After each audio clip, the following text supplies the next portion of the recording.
जित आसनो जित श्वासो जित संगो जितेंद्रिय। पहला नियम क्या है? आसन को जीतो, जित आसनो। एक आसन पर बैठकर कथा सुनने का प्रयास करो। आसन बदल बदल कर यदि हम कथा सुनते हैं तो कथा श्रवण का पूरा फल नहीं मिलता। इसलिए पहला नियम क्या है? जित आसनो, एक आसन पर बैठकर कथा सुनो। जित संगो। अब दूसरी बात कही, जितासनो जित श्वासो जित संगो जितेंद्रिय। फिर श्वासों को जीतने की बात कही। श्वासों को कैसे जीता जाए? बोले जब कथा में बैठ गए तो हमारी प्रत्येक श्वास में भगवत भजन ही चलना चाहिए। ऐसा नहीं कि बैठे हैं कथा में कि आसन को हमने जीत लिया और मन में चल रही है किसी की बुराई, मन में चल रही है उथल पुथल, मन में हजारों प्रश्न कौंध रहे हैं कि ऐसा कैसे होगा, ऐसा क्यों हुआ, ये क्यों नहीं हुआ। नहीं, सच्चे श्रोता का लक्षण होता है उसके मन में प्रश्नावृत्ति नहीं होनी चाहिए, उसके हृदय में सुनने की वृत्ति होनी चाहिए, क्योंकि श्रवण करने से ही समस्त प्रश्नों का हल मिल जाता है। यदि कथा को हम ध्यान से सुने तो श्रीमद् भागवत ऐसा कथा प्रसंग है, हमारे जीवन के प्रत्येक प्रश्न का हल हमें श्रीमद् भागवत कथा दे देती है। पर यदि तुम सच्चे श्रोता बनकर सुनते हो तो श्वासों को जीतने की बात कही। तीसरी बात कही, जित संगो जितेंद्रिय। बोले अपने संग को जीतो, जीवन में बुरा संग मत करो। बहुत से विधर्मी लोग आज तुम्हें बुरा संग करा देते हैं, बुरे मार्ग पर तुम्हें चला देते हैं, पर कभी बुरे मार्ग पर मत जाओ, अच्छा संग करो। कोई कथा में जा रहा है या कथा में आ रहा है तो तुम भी भाव रखो कि मुझे भी कथा में जाना है। ये नहीं कि मैं ऐसा कोई विघ्न पैदा करूं कि ये भी ना सुने और मैं भी ना सुनूं। कुसंग तो जीवन में बहुत मिल सकता है, कुसंगी लोग तो तुम्हें बहुत मिल जाएंगे, पर सत्संगी लोग तुम्हारे जीवन में बहुत कम मिलते हैं, बहुत बिरले मिलते हैं, जो तुम्हें परमात्मा के संग करा दे, जो तुम्हें परमात्मा की राह बता दे, जो तुम्हें परमात्मा की भक्ति से जोड़ दे। ऐसे सत्संगी लोग जीवन में बहुत कम मिलते हैं। जित संगो जितेंद्रिय। चौथी बात कही, इंद्रियों को जीतो। बैठे हैं कथा में, प्यास लग रही है, बैठे हैं कथा में, भूख लग रही है, बैठे हैं कथा में, मन कर रहा है जलेबी खाने का, बैठे हैं कथा में, मन कर रहा है समोसे खाने का। नहीं, फिर कथा से अनुराग नहीं हो सकता, कथा फिर तुम्हारे अंदर नहीं उतर सकती, कथा तुम्हारे जीवन पर फिर प्रभाव नहीं डाल सकती। इंद्रियों को जीतना पड़ता है, थोड़ा इंद्रियों में संयमित बनाए। पता है कि 3 घंटे हमें सुनना है तो फिर पूर्ण रूप से सच्चे श्रोता बनकर राजा को संबोधित किया और कहा, राजन तुम क्या सोचते हो?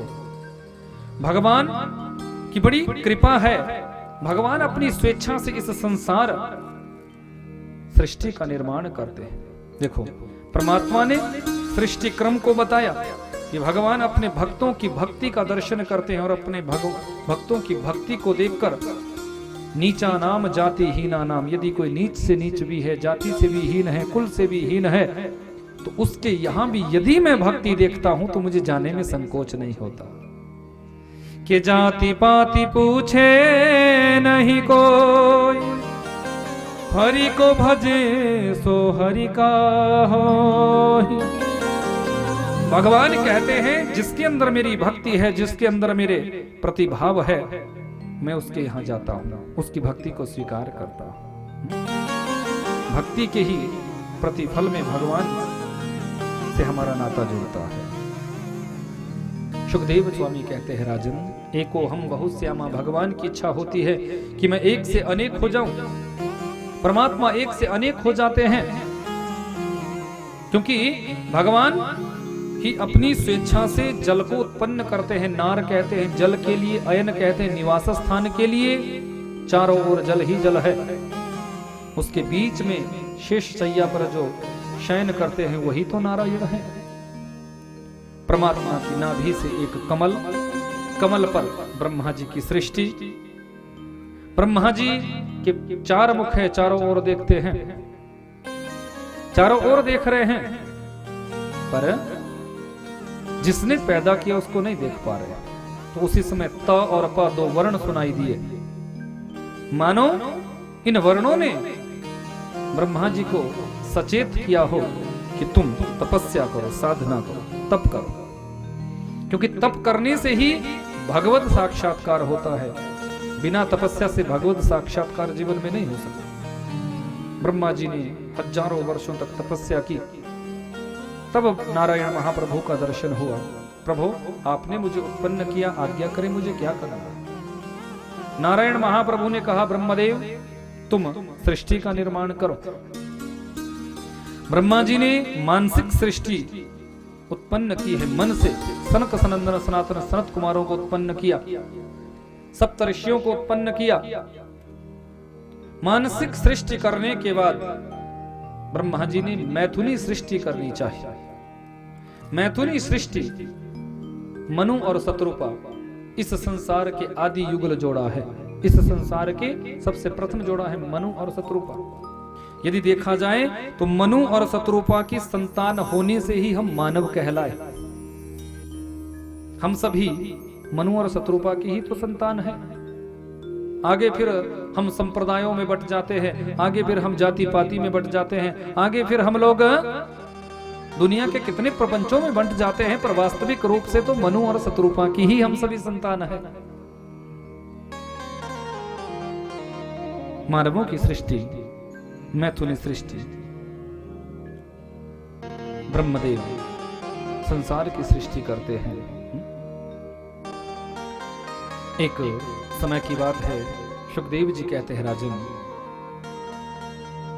यहां सप्तऋषियों का दर्शन कराया। सप्तऋषियों की जब सृष्टि की तो कश्यप जी महाराज की 13 पत्नियां बताई, उनमें दिति सबसे बड़ी है। आज दिति गई है, कश्यप जी के चरणों में प्रणाम किया, स्वामी मेरी अन्य जितनी भी बहनें हैं सब पुत्रवती हो चुकी है, पर मुझे संतान सुख का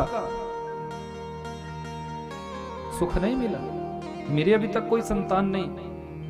तो कश्यप जी ने कहा, देवी बात तुम्हारी बिल्कुल ठीक है, पर जिस समय तुम मेरे पास आई हो ये काम सुख के लिए उचित समय नहीं है, क्योंकि ये समय संध्या बेला है और संध्या बेला में किया गया गर्भधारण दूषित होता है।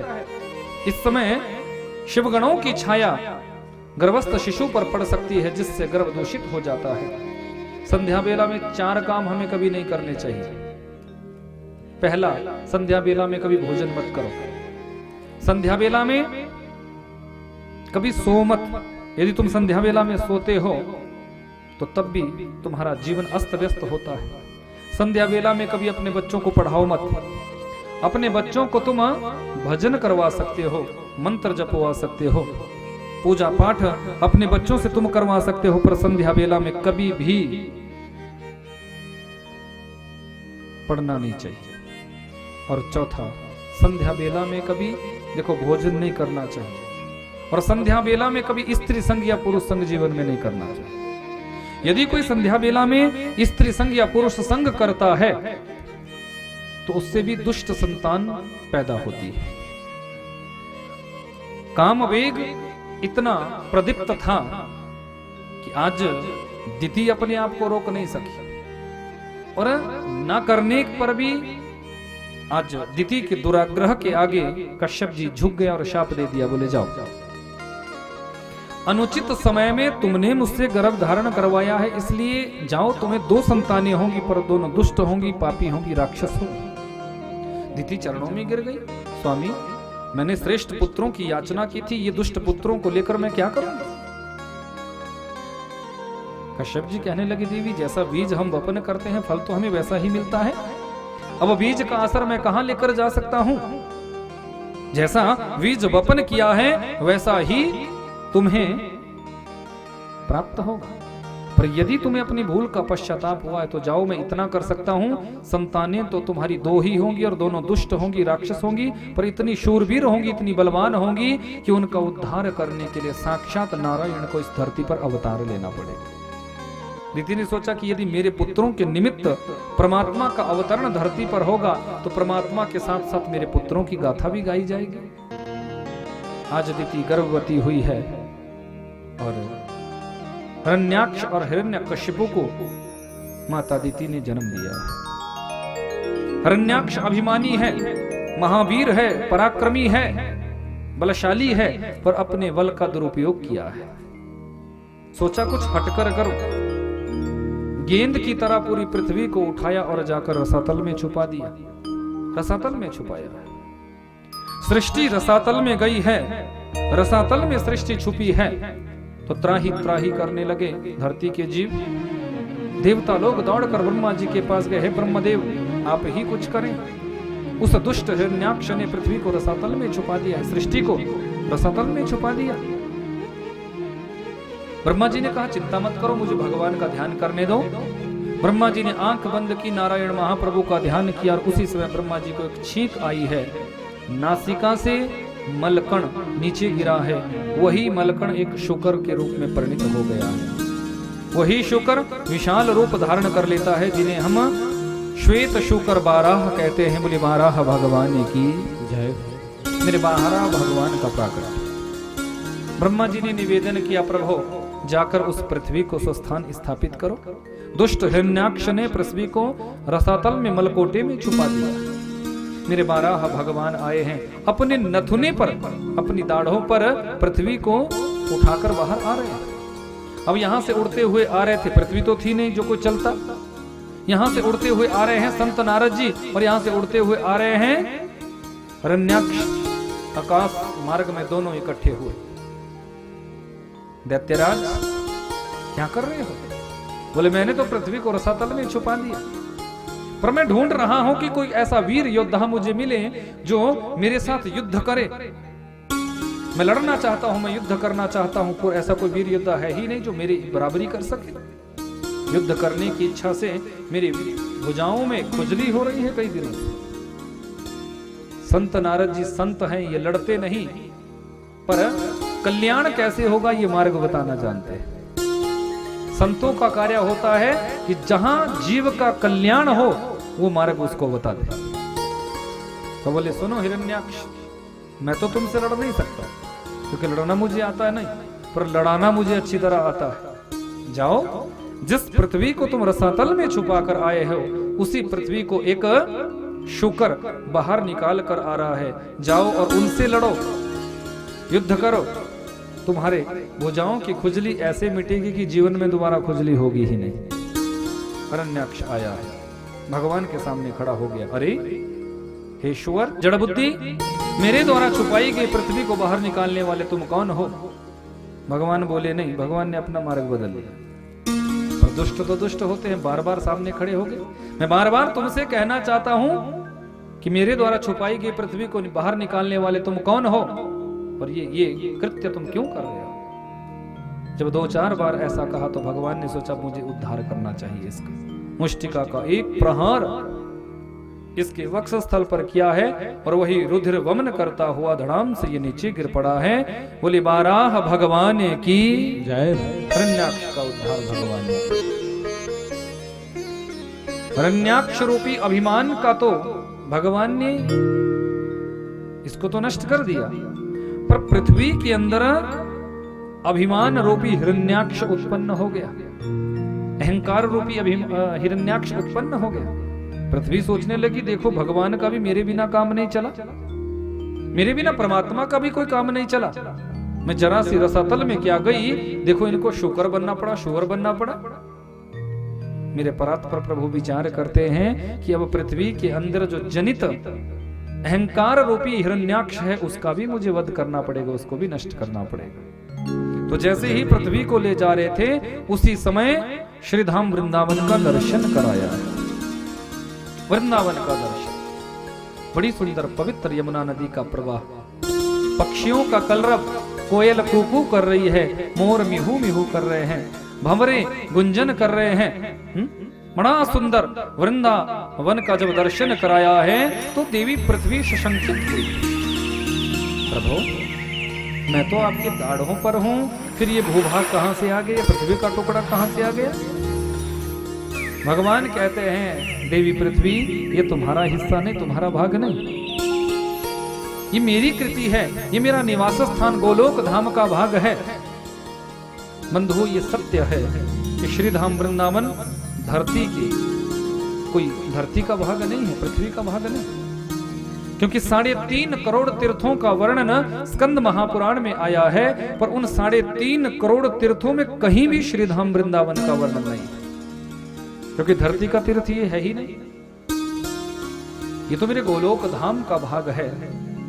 श्री राधा रानी जी की प्रसन्नता के लिए मेरे बांके बिहारी सरकार श्रीधाम वृंदावन को ही इस ब्रजभूमि पर स्थापित करते हैं। बोले भक्त वत्सल भगवान की। भगवान ने आज पृथ्वी के अभिमान को खंडित किया और पृथ्वी की स्थापना की।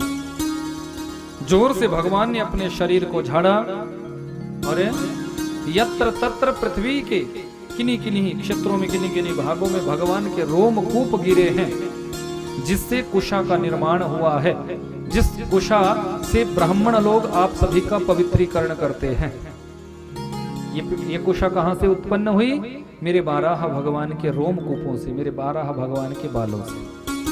बोले 12 भगवान की मेरे परात्पर प्रभु ने सृष्टि का निर्माण किया है। सारी सृष्टि को रचने वाले तो मेरे आदिदेव नारायण हैं, वही तो पूरी सृष्टि को रचते हैं, उन्होंने तो पूरी सृष्टि को बनाया है। वही परात्पर प्रभु इस सृष्टि को चलाते हैं, इस सृष्टि को बनाते हैं, क्योंकि विश्वोत्पत्त्यादि हेतवे, विश्व को उत्पन्न भी वही करते हैं, इसको संचालित भी वही करते हैं, और अंत में लय के गर्भ में भी नारायण महाप्रभु ही इस पृथ्वी को डुबा देते हैं। उन्होंने इसी की रचना की।